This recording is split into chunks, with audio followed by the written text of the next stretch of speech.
mentally disturbed. Thank you.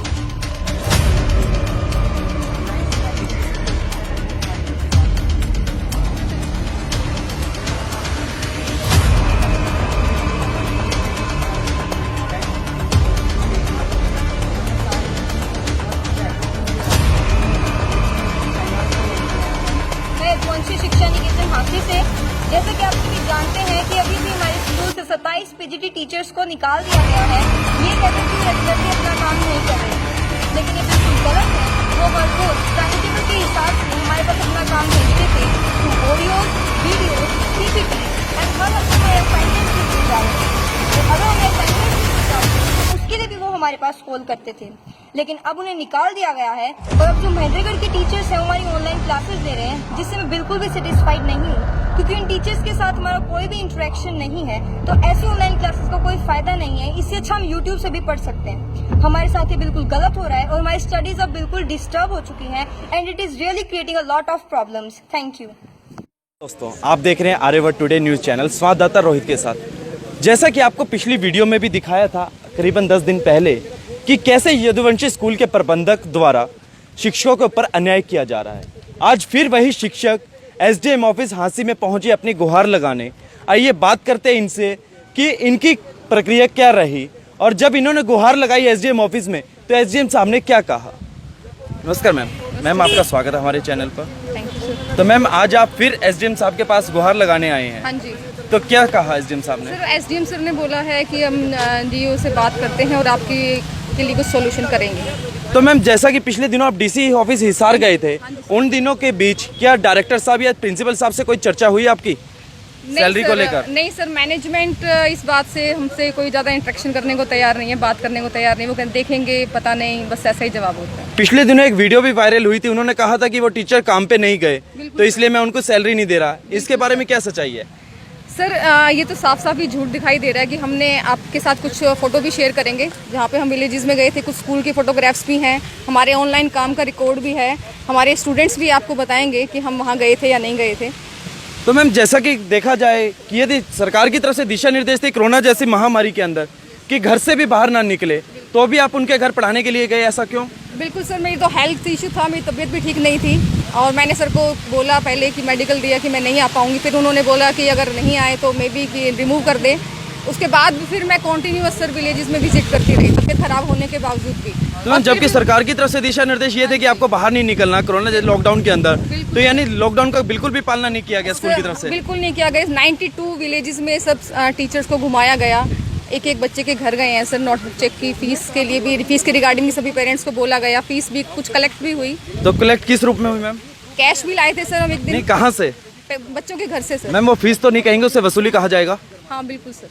और वो हम इसे फीस नहीं कह और सकते। सर स्कूल में लाके डिपॉजिट करवा दी। अब सोशल मीडिया पे कई मैनेजमेंट कहते कहाँ है वो फीस, आप लोगों के पास ही है, उसकी रिसिप्ट भी है। तो वो फीस तो सर डिपॉजिट हो चुकी है, लेकिन हमें कुछ नहीं मिला सर उसके बदले में। तो मैम, आपके साथ ऐसे भी कई टीचर हो जिनकी फीस के ऊपर ही डिपेंडेंट रहते थे, सैलरी के ऊपर?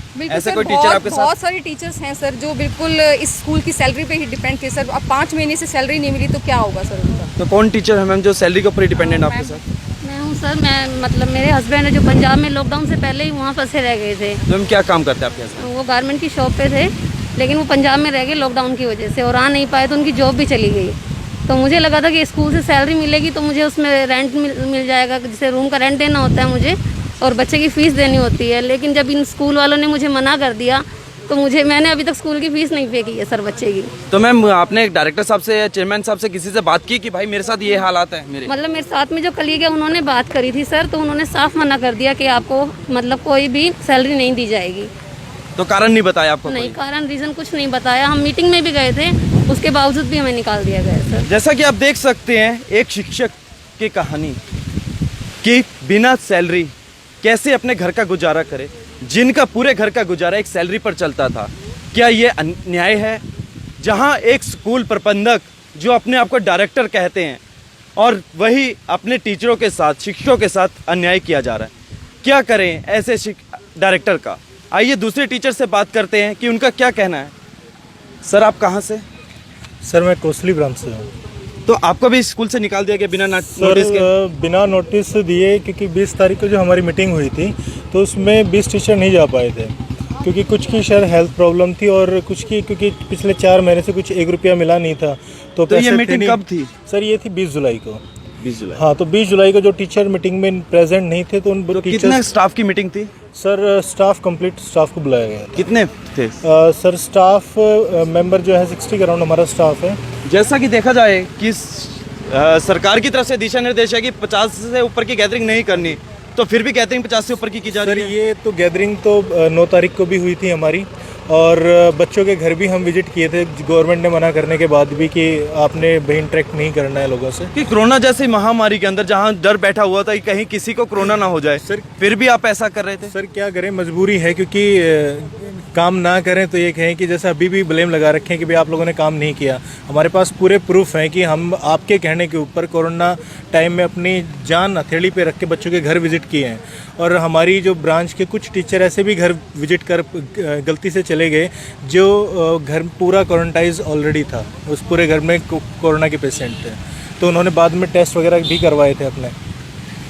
तो ये है सर 20 तारीख को जो थे 20 टीचर थे नहीं, तो उन सबको नोटिस दे दिया था, मतलब कोई नोटिस नहीं कि उनको ग्रुप से निकाल दो और इनको कोई सैलरी पे नहीं की जाएगी। तो और कोई ब्रांच से भी आपके साथ शिक्षक? सर हमारे साथ नारनौल ब्रांच से भी। हमारे साथ अब नारनौल से शिक्षक जुड़े हैं, आइए इनसे बातचीत करते हैं।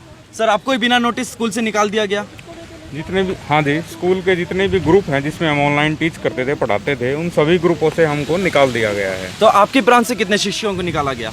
मेरी ब्रांच से कल खबर आई है कि कल 35 से 40 जो टीचर हैं उनको ये कहा गया है कि हम आपको बाद में लेंगे, एक तरीके से उनको निकाल दिया गया है। और सैलरी भी क्या है 25% अप्रैल मई तक की दी है, और वो ना के बराबरी है। मार्च की भी नहीं दी, अप्रैल की भी नहीं दी, मई की भी नहीं दी, और शिक्षकों के साथ साथ बच्चों के साथ भी ये प्रॉब्लम क्रिएट कर रहे हैं। 134A के जो स्टूडेंट हैं या बच्चे हैं जो गरीब परिवार से संबंध रखते हैं, वो लोग इनके साथ भी बुरा व्यवहार करते हैं।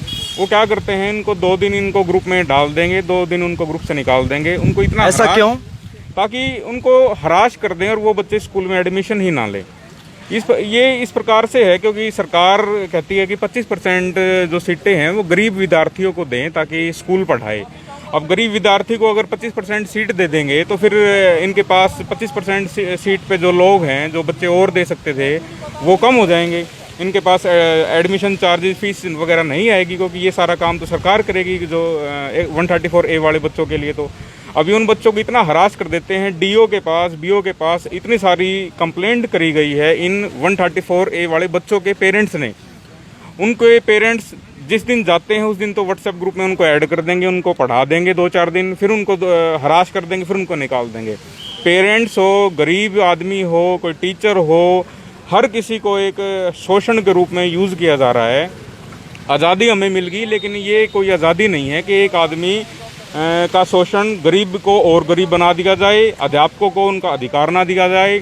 एसटेट सीटेट में कोई ड्यूटी देता है तो उसको भी उसको कोई उसके जो सरकार देती है उसको 800 रुपये 600 रुपये जो भी है, कोई उसको पैसे नहीं मिलते। रहता है एक दिन का, जो भी पे रहता है एक दिन का या एक शिफ्ट का। तो एसटेट सीटेट के जितने भी सेंटर आते हैं उनको पेमेंट नहीं की जाती। मैंने एसटेट में ड्यूटी दी थी, मुझे पेमेंट नहीं मिली है। मैं जब आपने पेमेंट के लिए कहा तो आपको क्या जवाब मिला?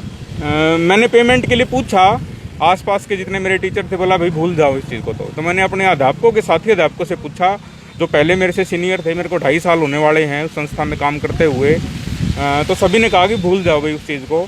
और संडे को भी जैसे बुलाते हैं तो मान लो संडे को किसी वजह से नहीं जा पाया या किसी वजह, तो 2 एब्सेंट लगा देंगे। अरे भाई 1 एब्सेंट लगानी चाहिए। अगर मैं एक दिन नहीं आया हूँ तो 2 एब्सेंट लगाने का मतलब क्या है? एक आदमी नहीं आया भाई, उसकी 2 प्रेजेंट लगाओ उस दिन की, फिर तो मैं मानूँ उसकी 2 एब्सेंट जायज़ है। वो आदमी नहीं आया, उसकी 2 एब्सेंट लगा रहे हो आप। तो क्या ये जो स्कूल का मेमोरेंडम होता है उसमें ये सारी चीज लिखी हुई है कि एक दिन नहीं आते तो 2 दिन की छुट्टी कटेगी? ऐसा कुछ है ही नहीं जी। ये स्कूल का मेमोरेंडम क्या करेगा जब ये सारी चीज़ें नाजायज़ हैं? ये कोई चीज़ लिख थोड़ा ना देगा। जो आदमी शोषण करने वाला है वो कैसे लिख देगा कि भाई ये चीज़ें हैं, ये चीज़ें हैं? वो गरीब का शोषण कर रहे हैं, माँ बापों का शोषण कर रहे हैं, अध्यापकों का शोषण कर रहे हैं। अध्यापकों को मतलब ऐसे है कि निकाल दिया भाई, तेरी कोई वैल्यू नहीं है। यदुवंशी के रिजल्ट आते हैं लेकिन वो अध्यापकों की वजह से रिजल्ट आते हैं। जितने भी अध्यापक, रिजल्ट तो अध्यापकों की वजह से आएंगे क्योंकि अध्यापक टीच करते हैं, डायरेक्टर और चेयरमैन नहीं पढ़ाते। लेकिन वो समझते नहीं है ना। वो लोग क्या कहते हैं कि भी निकाल दिया, कोई स्टाफ नहीं है मेरा। अरे भाई रिजल्ट हमारी वजह से आ रहे हैं, तो दीवार रिजल्ट थोड़ा ना देगी, ब्लैक बोर्ड रिजल्ट नहीं देते, अध्यापक रिजल्ट देते हैं। लेकिन ये लोग क्या समझते हैं, अध्यापक तो भाई जूती की नोक है, कोई मतलब ही नहीं है। तो ये कोई तरीका नहीं है कि अध्यापकों के साथ एक ऐसा व्यवहार, सम्मान ही नहीं दिया उस अध्यापक को, तो फिर उस अध्यापक का रहना भी क्या है कि उस जगह पर वो अपने शिक्षक को, वो अपने बच्चों को क्या सिखाएगा कि भाई समाज में आप आगे बढ़ो, इस समाज में आप के साथ कोई भी घटना अगर गलत हो रही है, कहीं भी आपको ऐसी चीज़ हो रही है तो आप अपनी आवाज़ उठाएं। और शिक्षक ही अपनी आवाज़ नहीं उठाएगा तो फिर वो शिक्षक किस नाम का। तो जैसा कि आने वाले समय में एक शिक्षक दिवस भी आ रहा है अगले महीने ही शायद, तो क्या स्कूल के अंदर सेलिब्रेट भी होता था शिक्षक दिवस? शिक्षक दिवस सेलिब्रेट, जब मैंने आपको इतनी वाक्य बता दिए तो ये शिक्षक दिवस ही सेलिब्रेट हो रहा है कि जब हमारे साथ, जहां एक तरफ देखा जाए मालवीय जी ने अपना जन्मदिन शिक्षक दिवस के रूप में मनाया, और आज वही शिक्षक ऐसी पीड़ा से जुलझ रहे हैं डायरेक्टर के हाथ तले।